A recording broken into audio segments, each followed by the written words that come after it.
भोजन करने के बाद मैं सो गया। उस रात खूब अच्छी नींद आई।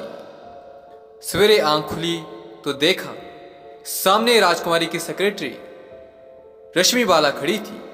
वह विपिन बाबू की चचेरी बहन है और बचपन से ही राजकुमारी के साथ महल में रहती आई है। मुस्कुराती हुई बोली, आप जल्दी से तैयार हो जाइए, राजकुमारी ने आपको बुलाया है। दोपहर का भोजन वो आपके साथ ही करेंगी। 1 घंटे के भीतर मैं तैयार होकर राजकुमारी से मिलने निकल पड़ा।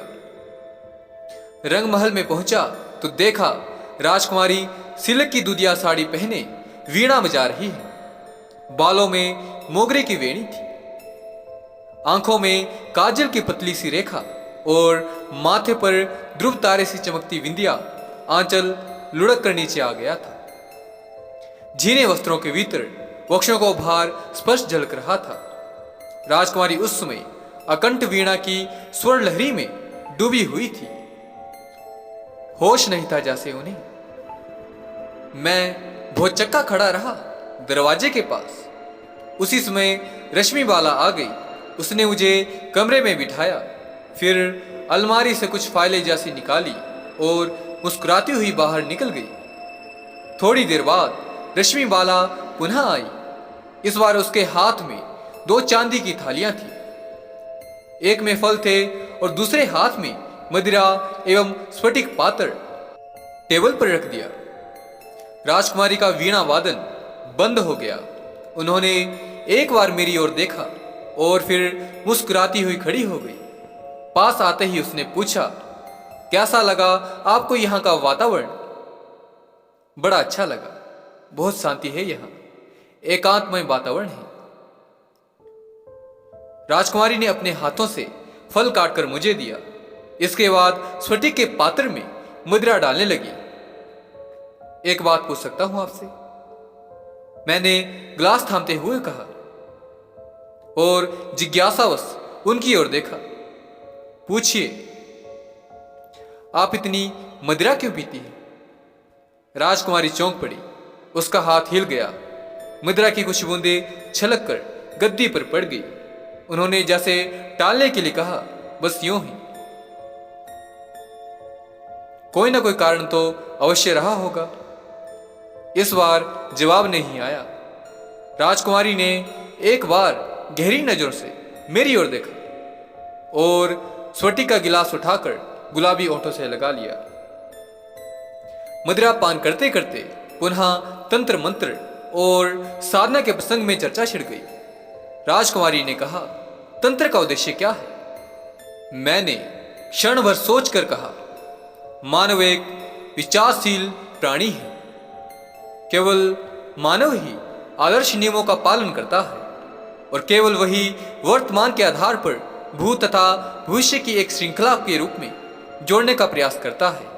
अपने आदर्श नियमों द्वारा सामूहिक जीवन का नियमन मानव की ही एक विशेषता है और इसी विशेषता का परिणाम है कि प्रत्येक काल और स्थान में मानव ने जीवन दर्शन का प्रतिपादन किया है।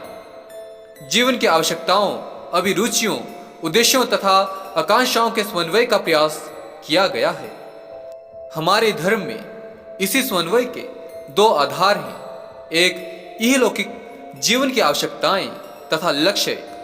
हमारे लिए यह संसार एक रंगमंच है और मानव जीवन ही एकमात्र साधन है, ऐसा साधन जिससे जीवन स्वतंत्र अर्थात मोक्ष अथवा मुक्ति की प्राप्ति करवाने का माध्यम है। शारीरिक आवश्यकताओं की पूर्ति एक जैविक गुण भी है और आवश्यकता भी। मानव नितांत शारीरिक आवश्यकताओं से एक आगे उठा हुआ एक कदम है, क्योंकि शरीर नश्वर है, अजर अमर है तो सिर्फ आत्मा। आत्मा को निरंतर प्रबुद्ध करते हुए जीवन स्वतंत्रता प्राप्ति का प्रयास ही सच्ची मानवता है। वास्तव में मानव जीवन को केवल शारीरिक आवश्यकताओं की पूर्ति के लिए ही साधन नहीं मानना चाहिए। मानव का संपूर्ण जीवन एक धर्म से बंधा है। जीवन और जगत से विमुख होने पर मोक्ष नहीं मिलता है। मिलता है तो जीवन को उसकी अभिरुचियों के साथ अपनाने में। मैंने राजकुमारी की ओर देखा। राजकुमारी मुझे एकाग्रता से सुन रही थी। अंतर्मुखी काम और बहिर्मुखी काम में अंतर क्या है? राजकुमारी ने प्रश्न किया। बहिर्मुखी काम मन प्रधान है, जबकि अंतर्मुखी काम का आधार आत्मा है। मन से मन का भोग और आत्मा से आत्मा का भोग दो अलग अलग बातें हैं। एक में वासना है, जबकि दूसरे में कामना। आत्मा को बराबर प्रबुद्ध करने की कामना। वैसे भी है कामना वासना का ही दूसरा रूप है, लेकिन उसमें मन नहीं है, इसीलिए इसे दूसरे शब्दों में आत्मा की वासना कह सकते हैं। आत्म वासना ही मोक्ष है। तंत्र ने मोक्ष के स्थान पर सामरस्य मिलन शब्द का प्रयोग किया है। सामरस्य भाव का मतलब है भेद भाव, अर्थात दो विपरीत तत्वों का हमेशा के लिए एकाकार हो जाना। यह विचारधारा वैदिक विचारधारा है, जिसके आधार पर उन तीन जातियों में तीन तंत्रों का उद्भव हुआ। परंतु सभी साधना मार्गों का परम उद्देश्य शक्ति को प्राप्त करना ही होता है। बड़ी देर तक बातें होती रही। बीच बीच में राजकुमारी कुछ पूछ लेती थी।